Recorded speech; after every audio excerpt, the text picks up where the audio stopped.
या देवी सर्वभूतेषु मां शक्तिरूपेण संस्थिता नमस्तस्यै नमस्तस्यै नमस्तस्यै नमो नमः।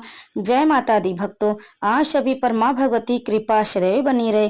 भक्तों, आज हम सुनेंगे गुप्त नवरात्रि के दूसरे दिन शमशान वास में करने वाली तारा देवी की कथा और उसके बाद सुनेंगे दुर्गा सप्तशती पाठ अध्याय 2। भक्तों, वीडियो को अंत तक अवश्य सुने और कमेंट में जय माता दी जरूर लिखें। आप सभी पर माँ भगवती का आशीर्वाद बना रहेगा। तो चलिए सुनते हैं गुप्त नवरात्रि के दूसरे दिन माँ तारा देवी की कथा। गुप्त नवरात्रि के दूसरे दिन माँ काली के स्वरूप महाविद्या माँ तारा देवी की पूजा अर्चना की जाती है। तारा देवी को शमशान की देवी कहा जाता है। पौराणिक कथाओं के अनुसार जब समुद्र मंथन के समय भगवान शिव ने विष पान किया था, जिससे उनके शरीर में काफी जलन और कई तकलीफें हो रही थी। ऐसे में माँ काली के दूसरे स्वरूप माँ देवी तारा देवी ने भगवान शंकर को स्तनपान कराया, तब जाकर विष की जलन शांत हुई। तारा देवी माँ काली का ही रूप है। तारा देवी नर मुंड की माला पहनती और इन्हें तंत्र शास्त्र की देवी माना जाता है। इनकी पूजा से सारे कष्ट मिट जाते हैं। तारा देवी के 3 रूप हैं, उग्र तारा, एक जटा और नील सरस्व। आइए सुनते हैं तारा देवी की कथा। पौराणिक कथाओं के अनुसार देवी तारा की उत्पत्ति मेरु पर्वत के पश्चिम भाग में चोलना नदी के तट पर हुई। हयग्रीव नाम के दैत्य के वध हेतु देवी महाकाली ने ही नील वर्ण धारण किया। सर्वप्रथम स्वर्गलोक के रत्नदीप में वैदिक कल्पोक्त तथ्यों तथा वाक्यों को देवी काली के मुख से सुनकर शिव जी अपनी पत्नी पर बहुत प्रसन्न हुए। शिव जी ने महाकाली से पूछा, आदिकाल में अपने भयंकर रूप वाले रावण का विनाश किया, तब आश्चर्य से युक्त आपका यह स्वरूप तारा नाम से विख्यात हो। उस समय समस्त देवताओं ने आपकी स्तुति की तथा आप अपने हाथों में खड्ग, नरमुंड, वार तथा अभय मुद्रा धारण की हुई थी। मुख से चंचल जिह्वा बाहर कर आप भयंकर रूप वाली प्रतीत हो रही थी। आपका वह विकराल रूप देख सभी देवता भय से आतुर हो रहे थे और आपके विकराल भयंकर रुद्र रूप को देखकर उन्हें शांत करने के निमित्त ब्रह्मा जी आपके पास गए। समस्त देवताओं को ब्रह्मा जी के साथ देखकर देवी लज्जित हो आप खड्ग से लज्जा निवारण की चेष्टा करने लगी। रावण वध के समय आप अपने रुद्र रूप के कारण नग्न हो गई थी तथा स्वयं ब्रह्मा जी ने आपकी लज्जा निवारण हेतु आपको व्याघ्र चर्म प्रदान किया था। इसी रूप में देवी लंबोदरी के नाम से विख्यात हुई। तारा रहस्य तंत्र के अनुसार भगवान राम केवल निमित्त मात्र ही थे। वास्तव में भगवान राम की विध्वंसक शक्ति देवी तारा ही थी, जिन्होंने लंकापति रावण का वध किया।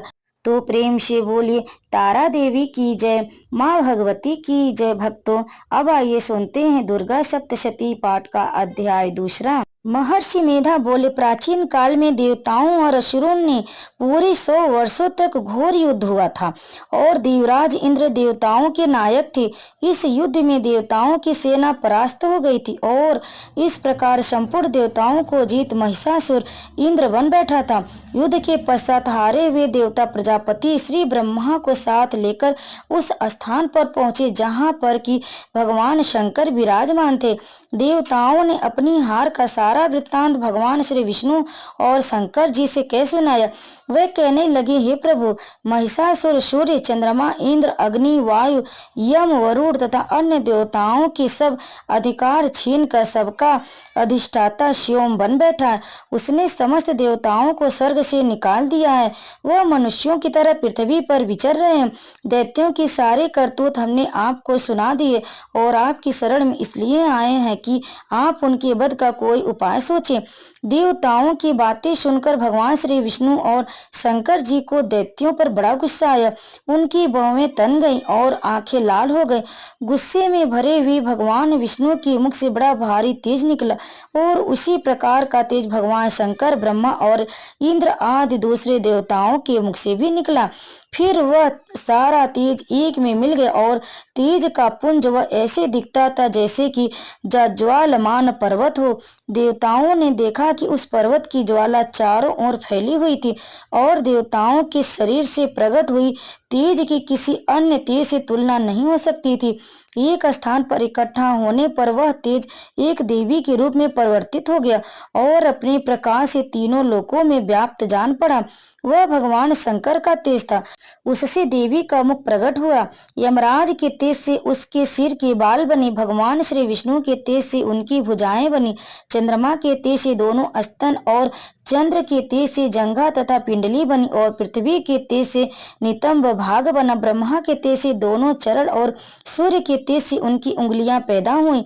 वसुओं में तेज से हाथों की उंगलियां एवं कुबेर के तेज से नासिका बनी। प्रजापति के तेज से उनके दांत और अग्नि के तेज से उनके नेत्र बने। संध्या के तेज से उनकी भौवें और वायु के तेज से उनके कान प्रकट हुए। इस प्रकार उस देवी का प्रादुर्भाव हुआ। महिषासुर से पराजित देवता उस देवी को देखकर अत्यंत प्रसन्न हुए।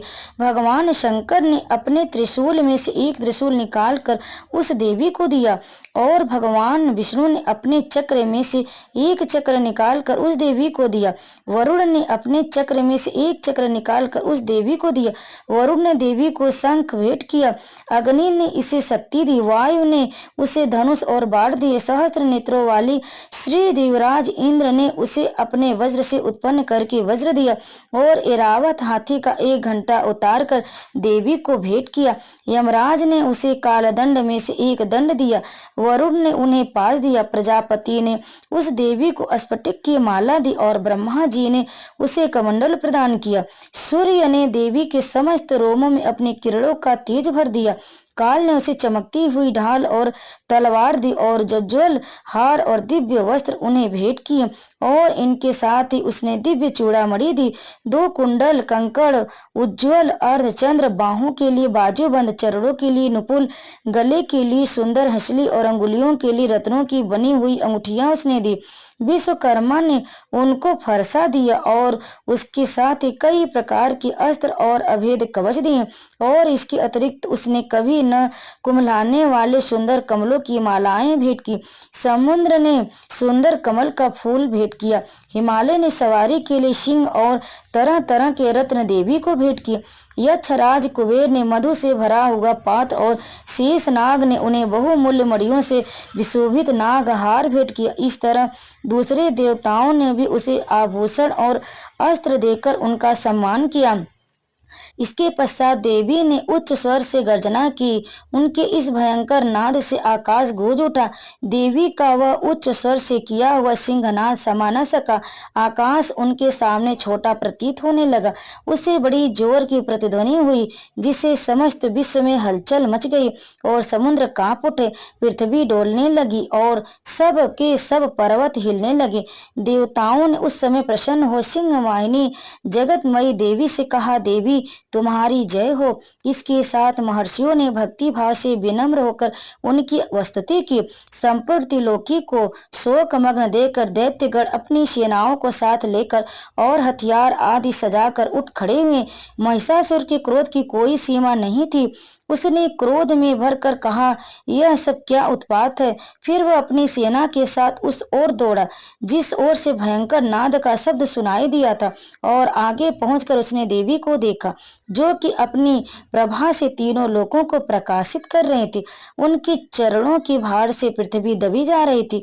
माथे के मुकुट से आकाश में एक रेखा सी बन रही थी और उनके धनुष की टंकोर से सब लोग क्षुब्ध हो रहे थे। देवी अपनी सहस्त्रों भुजाओं को संपूर्ण दिशाओं में फैलाए खड़ी थी। इसके पश्चात उनका दैत्यों के साथ युद्ध छिड़ गया और कई प्रकार के अस्त्र शस्त्रों से सब की सब दिशाएं उद्भासित होने लगी। महिषासुर की सेना का सेनापति चिच्छुर नामक एक महान असुर था।